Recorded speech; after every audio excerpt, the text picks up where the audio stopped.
Hello and welcome back. This is Carlos Campos, and we are pushed back with Peculiar Sanctuary. We are pushing back with Peculiar Sanctuary today to bring peace and shalom. I wanted to share with you today a little bit of some things that I was going through and some passages. I want to speak today to the fathers. I want to call forth all fathers. And if you're a leader, a king, an authority, you're a father, right? Anyone given authority or given place to be is a father. And I can't tell you how important this message is as I'm just feeling in my spirit, in my heart, in my compassion for what's happening to this nation, how important it is to ask the fathers to come forth. To ask the fathers to step up into their rightful role as fathers. Every leader out there, every king, every president, every CEO, every leader, every father, I'm calling you out today. We need fathers. It's time to step up as fathers. There's been a whole lot of warnings going on and a whole lot of predictions. And I'm going to share with you today a passage that I've been, I've been digesting for years. My whole life I've heard this talked about, and I've heard this passage used in many different ways. And today I want to give you a different lens. I want to give you a different way to look at things, because it's important that we open our eyes and see, as I had shared before about the importance of what a king does, a ruler, a leader, right? They protect. Well, we also then talked about fear versus love. We also talked about what does it mean, the things we focus on, how we scatter those things of evil. Well, now that the fathers have come home by choice or not by choice, a lot of men will be having to stay home as they are shutting down things and causing people to work from home. It's time for fathers to rise up, and time for the fathers to place themselves back in their role. And what is that role? Maybe you don't know. And I want to talk about that today, because one of our greatest examples, one of the greatest things that took place, as some of you may know him, the Messiah, Yeshua, who walked on this earth, the one thing that he constantly did was helped us to focus on the Father versus being focused on God. He constantly told us and shifted our mindset to see him as Father, as Abba, or as I love to call him, as Papa. Now, if you look at our world today and the chaos that's taking place, is because, if you want to go to the roots of it, it's the lack of father. It's a lack of having a father in your life, having a father to connect to and relate to, having a father that protects you and loves you well and makes you feel secure, makes you feel provided for. Fathers are so important. But I think what's happened is not only have men, not only are men in that role or not in that role of being a father or protector or provider at times. I'm not saying all men, but a lot of men are not understanding or knowing what a true father is. But what happens then is we actually get these men who are doing what? They are walking as a prophet, as someone who is telling their own ideas and expressing what they think is right and what's going to happen in the future. Now, this is an important thing, and I hope your hair is standing up like, what? What's a prophet? What does that mean? I'm going to get into it today and explain something. A passage that has truly intrigued me my whole life. And literally I've asked Father, because my lens has changed from a God who wants to punish us and put us in fear, and to a God that wants to love us and actually be a father to us, be a Papa God to us, and be a Papa God to me. There's a difference. So I believe that the Messiah, Yeshua, the Son of God, came to show us that he is a father. He is not just a God. He's actually a father who loves us. And so we can find that example through him. But what I do see is there's a challenge of what men think their roles are at home. And this really played out for me today.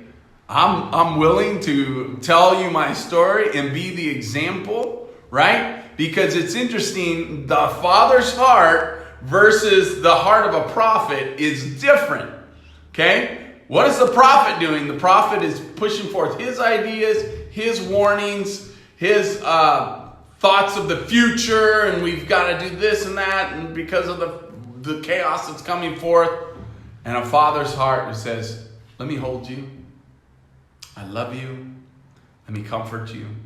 Let me provide for you. Let me make sure we got some food. And he may even say, you know, I'm going to fast today, and push the food over to his wife and his children, and for those that he provides for and takes care of.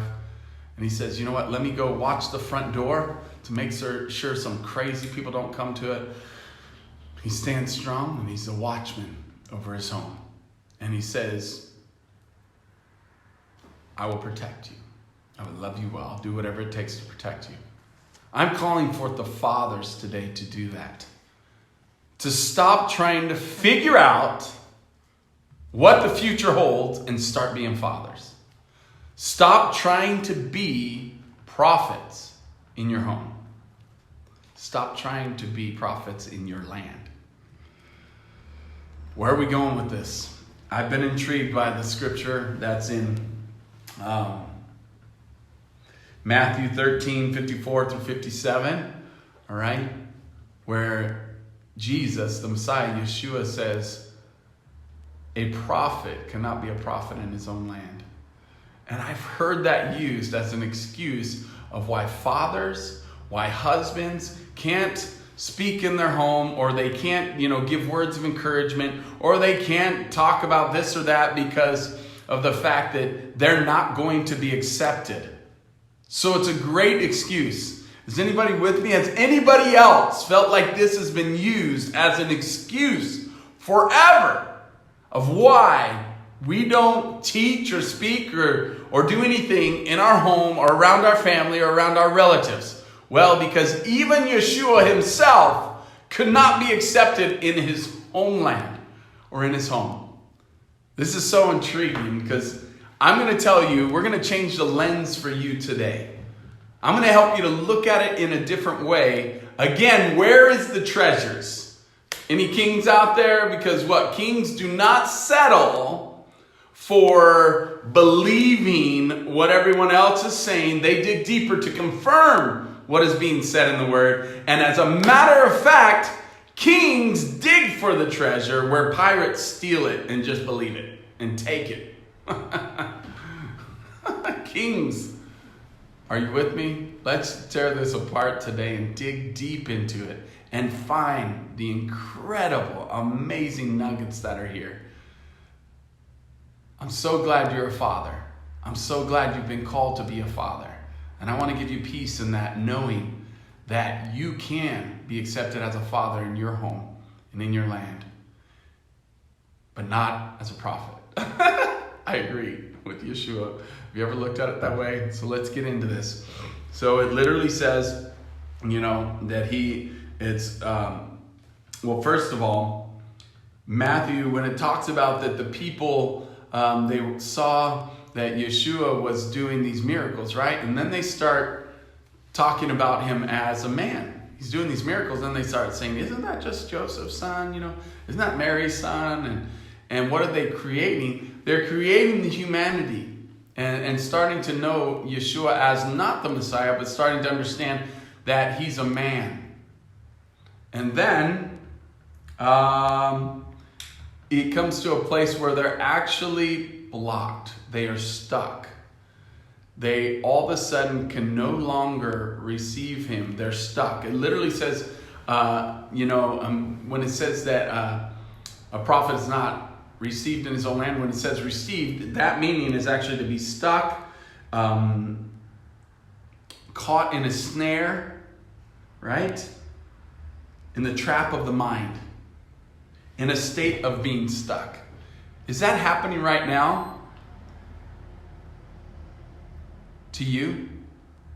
It's interesting. We've been doing sanctuary for almost 10 years now. And my wife and I, Chantel, creating a sanctuary in our home. And it's so crazy. I was thinking to myself, I felt stuck yesterday. I got to a place where I literally got stuck in my head, replaying. When you're stuck, you get replaying these things that are happening. What if? What does the future hold? What does the future hold? And trying to predict what the future is. Okay, so these people got stuck in their head too. They got stuck in their head trying to figure out what's the future hold, and literally their mind was stuck. They were caught in a snare, caught in a thought.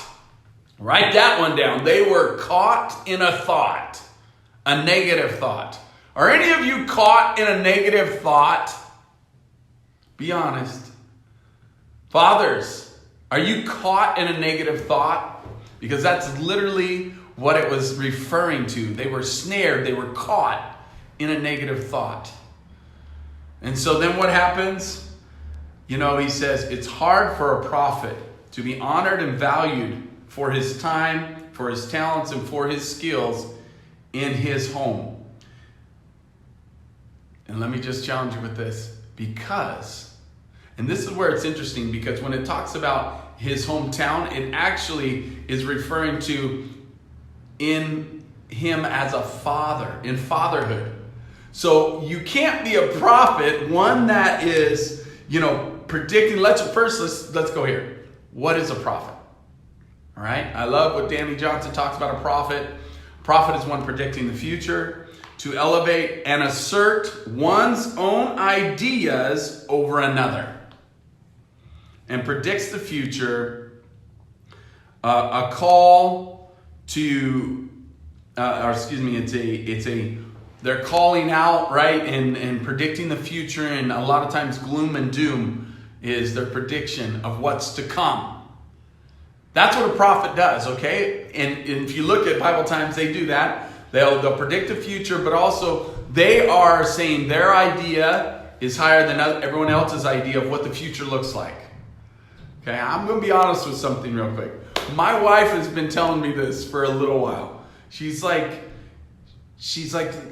you have to understand, Carlos, that you're always trying to figure out what the future holds, and always processing that with me about what the future holds, and assuming that people said this for this purpose, and this is what the outcome is going to happen.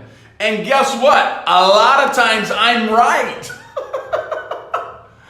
But she wasn't saying that to say, oh, you're wrong or you're messing up. No, what she's saying is you're processing and trying to prophesy when I just need a father. I need a husband.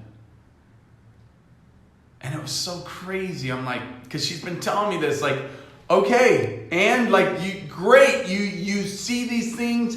You heard this and that, and you heard this person say this, and you can connect the dots, and you're amazing with discernment. You're amazing at seeing into the future and what's to come.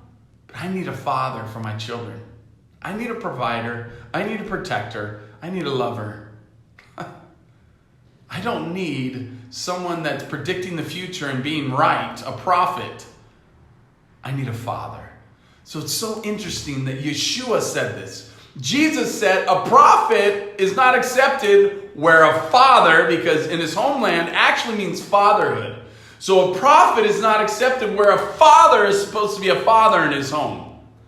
It blew my mind. Are you with me? I have been asking, what is it that doesn't feel peaceful to me in this verse and the way people use it? This is why I'm calling forth fathers. Don't be in your home trying to predict what's going to happen. Be ready. Have your provisions ready. Have your protection ready. Have your home ready. Have your plan ready to make sure your home is provided for, to make sure that you have a plan if something goes south, because that's what a father does. He protects. He provides, and he ensures that there's a plan and a purpose behind everything that we're doing. And the energy behind it is because he loves his family and wants to take care of them. Not because he's predicting the future. What good is that? No, it's a shift of the heart. It's a minor shift, but Yeshua was saying it.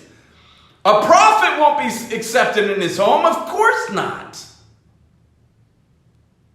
Because a father is what's needed in the home. A father is what's needed in the house. And it was interesting as I went through it. So then what is a father?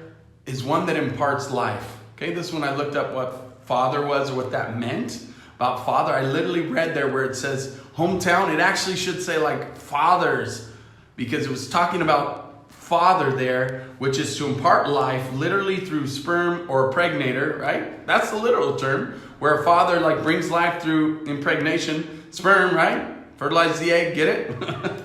And gives faith and hope. But if he's called to do that in the physical, to bring forth life, and he's the carrier of life, then why, fathers? Why have we stopped there, stopped short, and think that we need to be the authoritarians and the correctors and the criticizers and the law makers, like, this is the law, when it's clear that even through the cycle of creating life physically with our spouse, with our queen, with our wife, like then all of a sudden that changes when it comes to spiritual things, and all of a sudden we're going to be this prophet in our home. Spiritual things, or when it comes to the way we speak to our family and the way we love our family well, are we giving life with everything? Are we speaking the language of heaven? Have you taken the time, men, to master the language of heaven and to truly invest life into your family, just like you would invest time, effort to create a physical life, a child? Give faith and hope, intimate connection and relationship, nourisher, protector, upholder. I love that. Nourisher, protector, upholder, to lift people up. This is the call of the Father. This is the call of you as a father. Men, even if you don't have biological children, you're still called to be a father. In your home, be a father. To the nations, prophesy. But in your home, be a father. To the nations, give warning. Let them know certain things are coming, but in your home, be a father. So crazy that this was the message of Yeshua. And I've missed it my whole life. I kept digging and digging. And then it literally said, so in your hometown was actually fathers, referring to a father. And then when it goes down further, if you go back to the original writings, it says father to the home. And then home there, guess what it is? Is this an accident? I don't think so. It says a dwelling place, a heavenly peaceful place, a sanctuary, a temple. And what's interesting is like the name of what we do, creating peace and calling what we do sanctuary, came first. And yet this is what it's referred to. Like this is confirmed through the word and through everything that we're doing, how important it is to create a sanctuary, man. But do you know how to create a sanctuary? Do you know how to bring peace? It's not by telling everyone what's coming down the road and all the gloom and doom and warning, warning, warning. Ah, ah, ah. I mean, does anybody feel peace when you do that? No. But what if I say, I love you, I believe in you, we're going to get through this to the other side during this time. Some of you saw I posted on Peculiar Sanctuary Tribe my daughter's idea. She's like, Daddy, I want to create an Instagram. I'm like, okay, tell me more about that. This was last night. We're going to bed. And I said, well, tomorrow, why don't you describe it to me? And she planted a seed. She's brilliant. She's like, Daddy, I want to create another Instagram. I have my Instagram for my keto cupcake. She's like, I want to create another one about me. I was like, oh, okay. Where I'm the model. I'm like, okay, awesome. I don't know where this is going. And I assumed like, okay. But then if you saw what I posted on, if you're part of our tribe, you could see it there. Her little MVP. We teach when you have an idea. That's what I told her. I said, okay, this morning she came to work with me, by the way. I'll finish that story in a minute. But I spoke into her. I said, baby, I would love for you to do an Instagram. Can you tell me what the MVP of that's going to be? Which is the mission, the vision, and what sets it apart, what makes it peculiar. Because in our home and in our businesses, anytime we have an idea or a concept or something we want to bring to pass, we run it through creation code. Now, some of you don't know what creation code is, and that's okay. The book is going to get finished during this time, of course, and get edited and finalized and published while we're all in our homes or all in our offices and can't leave, right? We can get more done sometimes if we're efficient with our time still. And so I said to her, can you write out your MVP? And those of you, again, that are part of our tribe, you can go look at the mission and the vision and what's peculiar. This is her. She knew. I said, do you know what MVP is? She goes, yes, Daddy, I remember. I said, okay. 11 years old, she wrote out her MVP for her new Instagram. So guess what I said? Thank you. Bless you. It blessed me to see where her heart is during this time, to create something that would bless others and that would edify and lift up the youth and be an example of finding the beauty in the midst of ashes. It was so powerful. When I read it, I just literally handed it to her and said, or asked her to give me her MVP. And it was so powerful to see her transcribe this out.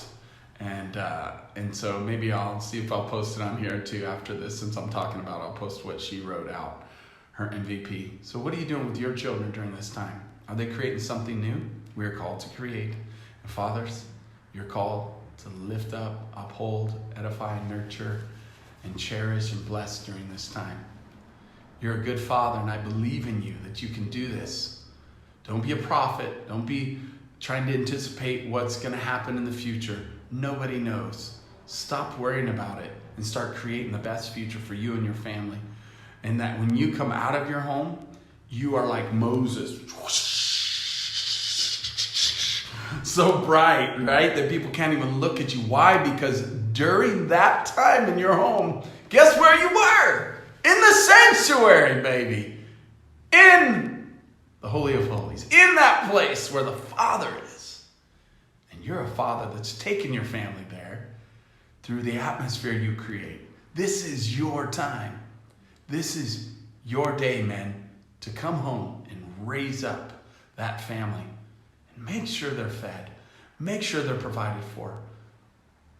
Make sure they're protected and feel safe and secure. That comes through the atmosphere you create. An atmosphere of a father. Atmosphere of loving well. So I want to wrap this up with even what happened this morning. Because it was interesting as I was getting this word from Papa God, because we write letters to Papa God, and we receive letters back, and I went to this word and started dissecting it, and we took longer than normal, because I was just like, I need to get this, there's something here, and as I dug and dug, I was so blessed that I finally got it. But once I got it, then I was like, I was relaxed, I was like, Shalom. I said, Chantel, Hazel, please forgive me. Please forgive me for being a prophet in my land. Please forgive me for trying to predict the future and focusing on all this negative stuff and saying, well, we got to do this and that. And I'm not, again, it's preparation is one thing. But please forgive me for not honoring you and being a father. Being a father to your children, Chantel. Being a father figure to you, protecting and providing for you, Chantel. And Hazel, please forgive me for not honoring you as my daughter and being a father to you, protecting you and encouraging you. Because of what I was saying, even in the beginning, before I got this word in the morning, I was like, we got to do something different. Like, this isn't working.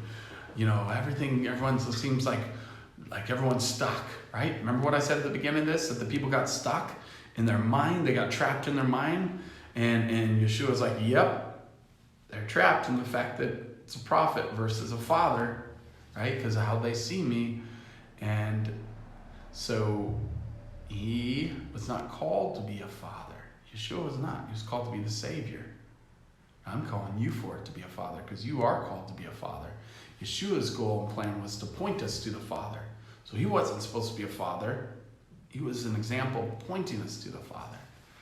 And so this morning as I was transitioning, in the beginning I was like, we got to do something different, okay? Here's the prophet side of me. I'm like, sitting around here, we can't just sit around, and Hazel needs something to do. It's not good to have idle hands, and so I need to bring her to work with me, and this is what I know, because it's not good for her to just be sitting here, and you're going to go to shopping, Chantel, and get some more supplies and make sure we have what we need for this time, and you've got some errands to run, and she just needs to come with me because, she needs to be doing something.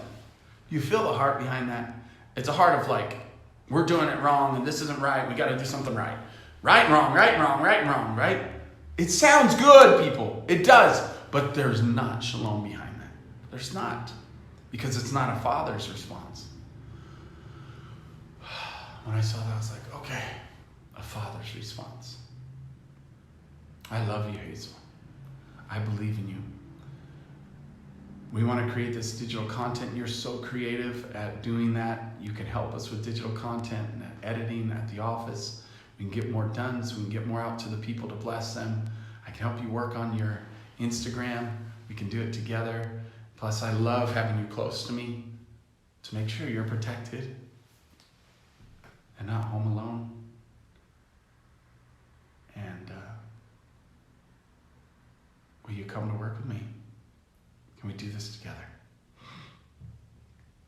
Of course, she said yes.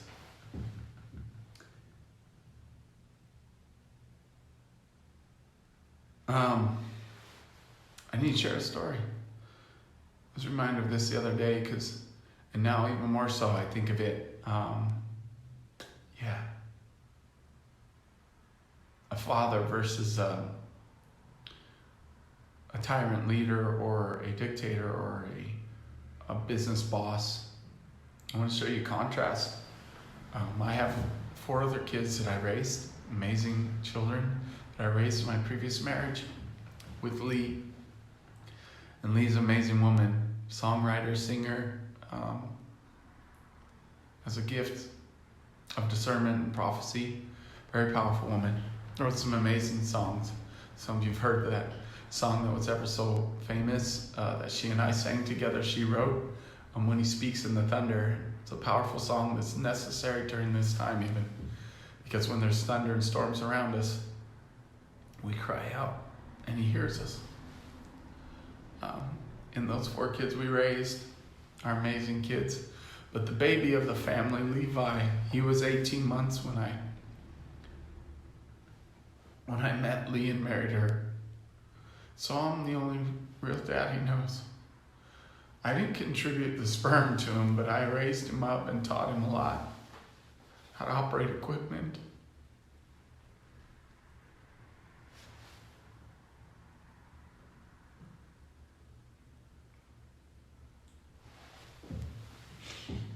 Sorry.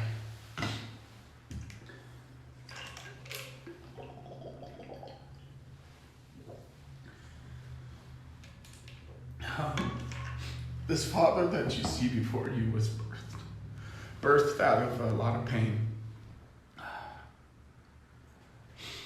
Pain of things that I did.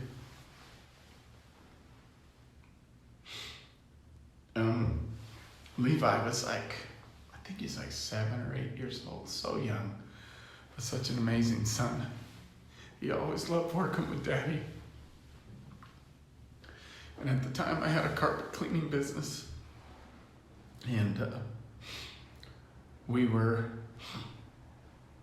cleaning carpets at a church, a big foyer of a church, and we had this spray bottle with a long hose spraying and then a buffer. It was a Chem Dry system, if any of you remember that system, or it's still around, where we'd buff the carpets and scrub them well and clean them. And Levi was so awesome, even at such a young age. I remember it was bigger than him, but he would hold the little buffer and buff the carpets up over his head because he was so young and so short. as such a young boy. And he was buffering the carpets, and the the hose of the spray canister got caught up in the buffer and just started spinning, and when he released it, he panicked. And it started, the buffer was spinning around and the hose was shooting spray everywhere, and I come running in and I unplug the buffer, and he looks at me and I look at him and he goes, "Cool."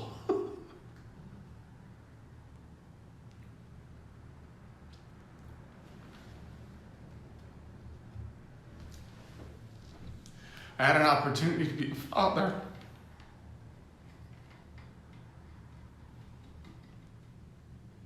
And I missed it.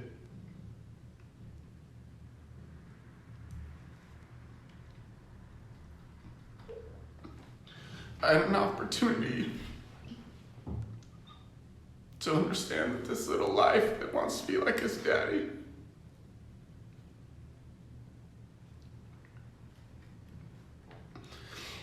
And in that moment, I could have said, "Yeah, this is cool.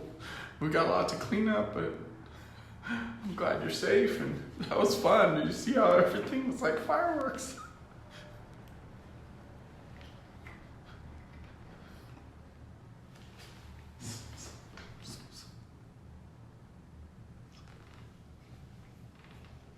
Oh, I'm sorry. But I didn't. Instead, I said, "What's wrong with you? You gonna clean this up? You wanna pay for all this mess? It's gonna take us hours to clean this up. What were you thinking? This ain't funny."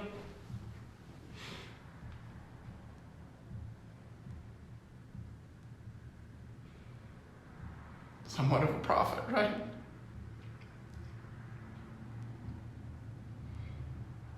Somewhat of a prophet. Gloom and doom. Warning of what this really is happening. What this causes. Instead of being a father. And saying, "Did you see my quick reflexes? Dude, I unplugged that. You almost got hit by it. I protected you." And scooping him up and saying, "Are you okay? Are you okay? I'm sorry, son. Because it was my fault anyways." That's the reality. It was my fault.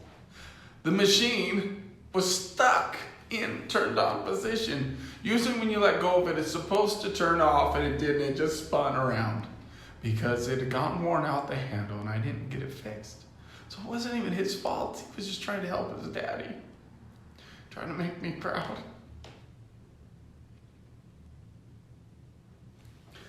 And instead, you know what his memories are?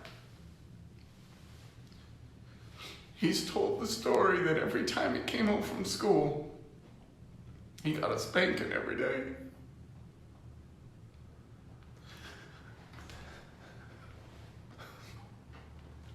That's how he remembers me when he was a little kid. The man who always corrected, but who was for his own good, right? The man who always thought he needed to do something right, that everything he did was wrong, instead of just loving him and protecting him and creating a joyful atmosphere, an atmosphere where he could be free to dream. And I'm telling you, he still struggles. He's a father now himself. And what that did is broke connection. And he still struggles to this day. Because of lack of connection with me, he still struggles with addictions. And I love him so much. And I do my best now to connect with him. I've learned what his dreams are and his goals are. But I didn't know that back then. I didn't really care. I didn't care about what my kids' dreams and goals were. But now I do. I've been talking more to him and encouraging him, and I got the opportunity to have him come work with us and our company, and super blessed. He's a champion as an operator. of equipment and things. He came and ran some of our projects when we were doing projects for Tesla. So it was such a blessing to get that time with him. I'm very grateful for that. And I continue to pursue my baby boy Levi and continue to promote him and love him well and pursue the dreams that he has and help him to pursue them. But I'm calling forth fathers that you're given an opportunity to learn from my situations in my previous marriage, my previous family where I raised 4 children. And all the examples around me were not ones of love. Were not ones of what a father really is, a protector, a provider, a lover. You control the level of love and honor in your home. Your wife will respond. Your children will respond. Have fun. Be lighthearted. Laugh and have fun and enjoy the moments.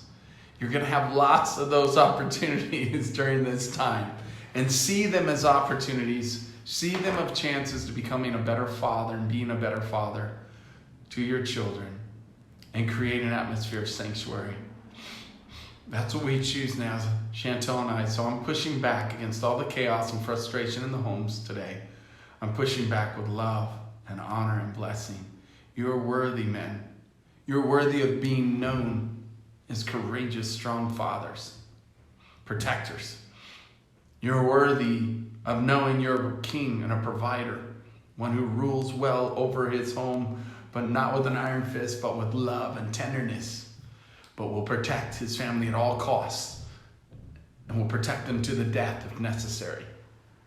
You're worthy, men, to rise up and be warriors and be kings during this time and be an example of love, be an example of blessing and asking questions that will honor your family and helping them and guiding them and directing them. But you got to do it first. You have to be the one to lead, not predicting what's going to happen in the future, but being in the here and now and blessing and loving them well. This is my challenge to you, fathers. I didn't mean to get so emotional, but it's all good because I love you. I bless you and know that it's real. I'm super grateful that I had the opportunity to ask for forgiveness this morning and to push through it and come out the other side with this message to fathers, calling forth the hearts of the fathers to the nations to be there and lovingly give to your bride, to your children, your time and efforts. Now you're kind of forced to give your time. So take advantage of it in a good way and come out shining as bright as ever. I just want to thank everyone for their comments now. Liz, good morning. Krista, who else is on here? Annie, Kyle, wow. Marcelo, Alyssa, hello, it's been a while. So good, protecting fathers rise up. Thank you, Liz. Good morning, Marcelo. Kings dig for treasure, yeah, but pirates just take it. Caught in a thought, yeah. Come on, Liz, thank you. Sam, what's up, bro? There's a champion father. Awesome, and Marcelo. These guys are amazing, investing in their families and working on sanctuary. Liz, thank you. Prophetic is speaking words of edification and life. So I'd say that is an aspect of fathers, what they should be doing. Yes, fathers, being a father instead of a prophet of gloom and doom. Correct. Love your heart. Thank you so much, Liz. Thank you, Karen, for watching. And Danielle, it's good to see all of you. Bless you. And continue to stay the course with us. I know that I had some requests last night as I put out the message, what would you like to hear about, what kind of content? And we had the 4 faces of God was requested. Hi, Mom. My mom's on here too. Diane.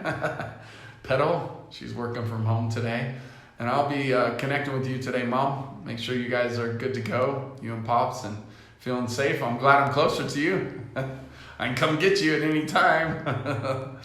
So, anyways, so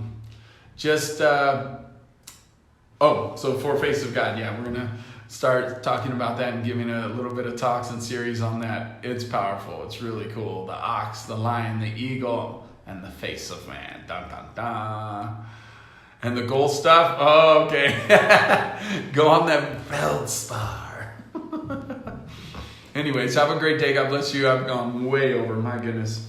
I had no idea it was going to go this long. Thank you for listening and being a part of this, and pass it on. Share it, please. I know people have asked me, can we share your videos? Please. I hope that it goes out there, and I hope it brings hope in life. And the more that we post it, the more that it can reach others. So fathers, step up. Let's do this. Love you. Bless you. Have a great day. We'll talk to you soon.